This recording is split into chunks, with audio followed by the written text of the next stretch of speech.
Apple's next Pro Max upgrade looks weirdly honest. It's getting thicker, heavier, and more expensive to build, which sounds unglamorous until you realize what these leaks are really pointing to: a September 2026 iPhone that isn't chasing cosmetic drama at all. It's chasing battery, camera control, and a proper silicon jump. Apple's most anticipated flagship of the year is starting to take shape fast.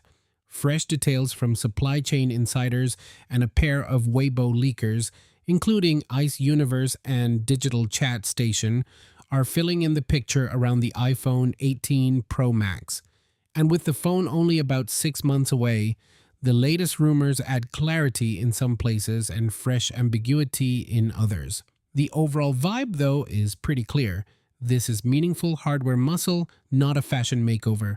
The launch timing is also telling. Right now, the iPhone 18 Pro and iPhone 18 Pro Max are expected in the usual fall 2026 window, alongside Apple's new foldable iPhone, but the more affordable iPhone 18 and iPhone 18e reportedly won't arrive until spring 2027. That's not a tiny calendar shuffle. That's Apple steering standard fall upgraders toward the premium shelf, while budget buyers wait longer, effectively compressing the buying decision on purpose.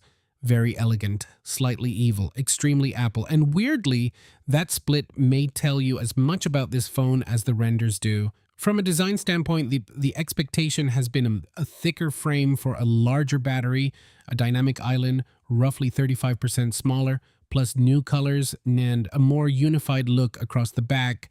Ice Universe says the iPhone 18 Pro Max will be 8.8 millimeters thick. For context, the iPhone 17 Pro Max is 8.75 millimeters, and the iPhone 16 Pro Max is 8.25 millimeters. So yes, this year's increase is much smaller than the jump we saw with the iPhone 17. On paper, that sounds almost irrelevant. But that tiny bump is exactly what makes it interesting. Apple seems willing to spend physical space on battery, not just on trying to win an imaginary thinness contest from 2014. The hardware changes could push the phone past 240 grams, which would make it the heaviest iPhone since the iPhone 14 Pro Max. Battery estimates put it in the 5,100 to 5,200 milliamp hour range, up from 5,088 milliamp hours in the eSIM version of the iPhone 17 Pro Max.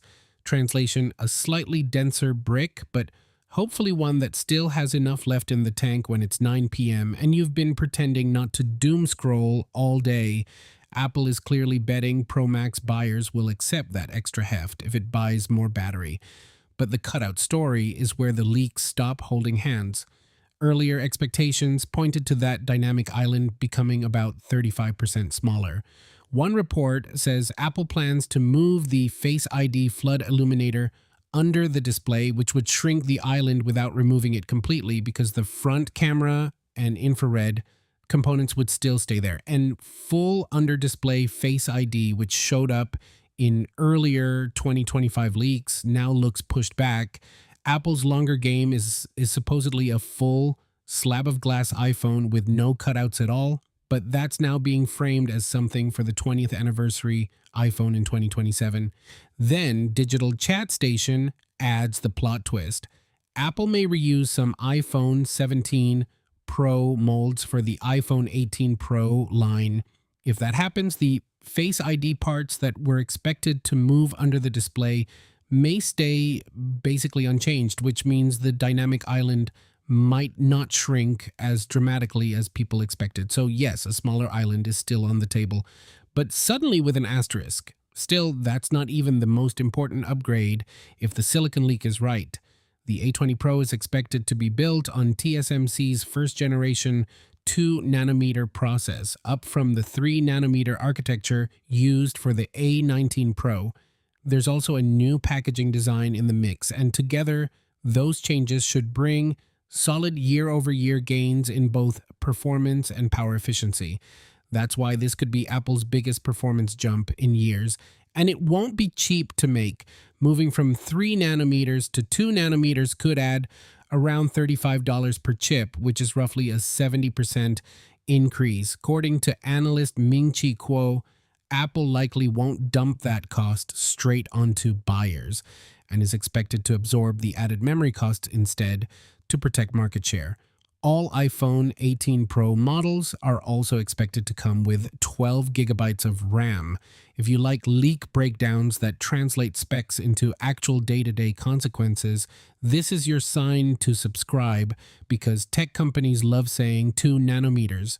Like that explains literally anything. Now, the camera system is where Apple seems to be swinging hardest. The main 48 megapixel fusion camera on both iPhone 18 Pro models is rumored to get variable aperture. I honestly didn't expect Apple to push this here, because at first glance, variable aperture sounds like a camera store sentence. In real life, it means more direct control over how much light hits the sensor, plus more flexibility with depth of field. So, depending on how Apple implements it, you're not just getting a nicer bullet point, you're getting more say over how your photos actually look.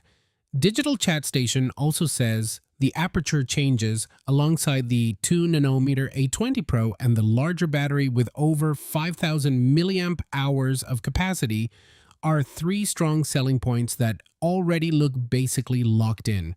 And then there's the connectivity stuff, which sounds boring right up until you're somewhere with no signal. The iPhone 18 Pro models are expected to get Apple's next generation C2 cellular modem and an N2 connectivity chip. That N2 chip would replace the N1, which on current models handles Wi-Fi 7, Bluetooth 6, and Thread. The bigger wildcard is the modem. The C2 could support 5G satellite connectivity using the NR-NTN standard, which would allow direct phone-to-satellite links and extend coverage into remote areas. Also in Europe, the iPhone 18 lineup may go eSIM only and ditch the physical SIM tray, basically following the US move Apple already made with the iPhone 14. One more thing, because this part matters if your wallet is already filing a complaint.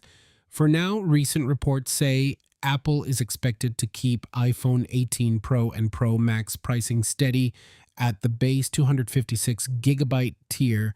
Higher storage versions, according to supply chain signals, are the ones that may go up. And in a February 2026 research note, GF Securities analyst Jeff Pugh laid out 5 headline upgrades: a smaller dynamic island variable aperture, the A20 Pro chip, the N2 connectivity chip, and the C2 modem. So if these leaks hold, the iPhone 18 Pro Max won't be the phone that tries to look radically new from across the room. It'll be the one that tries to make a heavier phone feel like progress again. And if Apple pulls that off, September 2026 gets expensive very quickly. Catch you next one. Peace.